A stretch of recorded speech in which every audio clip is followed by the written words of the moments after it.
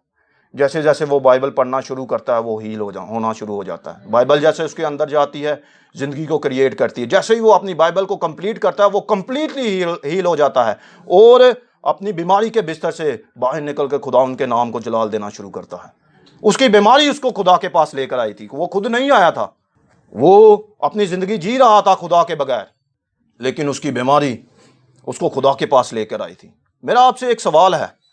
ایک عورت جس کا ذکر متی کی انجیل کے 9ویں باب میں ہے، جس کو 12 برس سے خون جاری تھا، کیا وہ خود خدا کے پاس آئی تھی؟ بتائیے گا. اس کی بیماری اس کو خدا کے پاس لے کر آئی تھی. اس کی ناپاکی اس کو خدا کے پاس لے کر آئی تھی. اس کا اکیلا پن اس کو خدا کے پاس لے کر آیا تھا. اس کی کمزوری اس کو خدا کے پاس لے کر آئی تھی. وہ ایک مالدار تھی، ڈاکٹروں کے پاس گئی، حکیموں کے پاس گئی، شاید اس نے باہر سے میڈیسن بھی امپورٹ کروائی ہوں، اس نے طرح طرح کی میڈیسن بھی کھائی ہو، لیکن وہ صحت یاب نہیں ہوئی. پھر اس نے مسیح کے بارے میں سنا اور اپنے جی میں کہتی ہے کہ میں اس کا پلہ چھوؤں گی اور صحت یاب ہو جاؤں گی. وہ کمزوری کی حالت میں، ناپاکی کی حالت میں، بیماری کی حالت میں وہ خدا کے پاس آتی ہے، پلہ چھوتی ہے اور صحت مند ہو جاتی ہے، تندرست اور توانا ہو جاتی ہے. اس کی ناپاکی چلی جاتی ہے، اس کی بیماری چلی جاتی ہے. وہ بیماری میں خدا کے پاس آئی اور وہ صحت یاب ہو گئی. زبور نویس لکھتا ہے زبور 34 میں کہ صادق کی مصیبتیں بہت ہیں. یہاں پر مصیبت استعمال نہیں ہوا، مصیبتیں استعمال ہوا، اور آگے اور اضافہ اس نے کیا ہے، بہت ہیں، مصیبتیں بہت ہیں. اگر آپ صادق ہیں، اگر آپ مسیحی ہیں، مسیح کے فالور ہیں، اس سے پیار کرتے ہیں، محبت کرتے ہیں، تو ایک چیز جان جائیں کہ صادق کی مصیبتیں، مسیح کی مصیبتیں بہت ہیں، دکھ بہت ہیں، ٹینشنیں بہت ہیں، آزمائشیں بہت ہیں. پاسٹر شفیق ایڈی نے اپنے کلام میں ایک بار بتایا تھا کہ ان کو 22 سال ہو گئے ہیں خدمت کرتے ہوئے، سارے بھائیوں کو. انہوں نے بتایا کہ زیادہ ٹائم ہمارا آزمائشوں میں گزرا ہے، دکھوں میں گزرا ہے ان 22 سالوں میں سے. جون بنین کی کتاب میں زور دے کر کہنا چاہوں گا کہ اس کو پڑھیے گا. مسیح کا سفر اس کا ٹائٹل ہے. میں معذرت چاہتا ہوں کہ میں شہزاد بھائی کی پرمیشن کے بغیر ان کی بات شیئر کرنے لگا ہوں. بھائی کہتے ہیں کہ یہ میری سیکنڈ بائبل ہے. شاندار کتاب ہے، میرا اپنا ایکسپیرینس اس کے ساتھ کمال کا رہا ہے. میں آپ کو ریکمنڈ کروں گا، جو پڑھ سکتے ہیں اس کتاب کو پڑھیں، اسٹڈی کریں. آپ کو اندازہ ہوگا کہ ایک مسیحی کا سفر ہوتا کیسا ہے. اس میں آزمائشیں ہیں، دکھ ہیں، مصیبتیں ہیں، ٹینشنیں ہیں، اس میں آنسو ہیں، چلانا ہے، نا امیدی ہے، خوف ہے، لیکن ان سب کے ساتھ خدا اس کے ساتھ ہے. اس زبور کو اب میں کمپلیٹ کروں گا. زبور 34 اس کی 19ویں آیت. پہلے میں نے اس کا پہلا حصہ پڑھا آپ کے سامنے. زبور 34 اس کی 19ویں آیت لکھا ہے کہ صادق کی مصیبتیں بہت ہیں. آگے لکھتا ہے لیکن خداوند اس کو ان سب سے رہائی بخشتا ہے، ان سب سے آزاد کرتا ہے. جب خداوند ہمارے ساتھ ہے تو ہمیں کیا فکر. ہمیں اعتقاد رکھنا چاہیے خدا پر اپنی زندگی کی ہر ایک سچویشن میں. جب ہم خدا پر اعتقاد رکھتے ہیں، بلیو کرتے ہیں، تو ہماری زندگی کی سچویشن کیسی ہی کیوں نہ ہو، ہم کتنی بڑی آزمائش میں سے گزر کیوں نہ رہے ہوں، ایمان ہماری زندگی کو آسان بنا دیتا ہے. میں معذرت چاہتا ہوں کہ میں نے آسان لفظ بولا. ایمان ہماری زندگی کو آسان نہیں لیکن نہایت ہی آسان بنا دیتا ہے. جب ہم خدا پر ایمان رکھتے ہیں، اس پر ٹرسٹ کرتے ہیں، اس پر بلیو کرتے ہیں، اس پر اعتقاد رکھتے ہیں، ایمان ہماری زندگی کو نہایت آسان بنا دیتا ہے. میری دعا ہے کہ آپ اپنی زندگی کی ہر ایک سچویشن میں، ہر ایک ایریے میں، دکھوں میں، مصیبتوں میں، آزمائشوں میں خدا پر ایمان رکھیں. خداوند آپ کو برکت دے. آمین.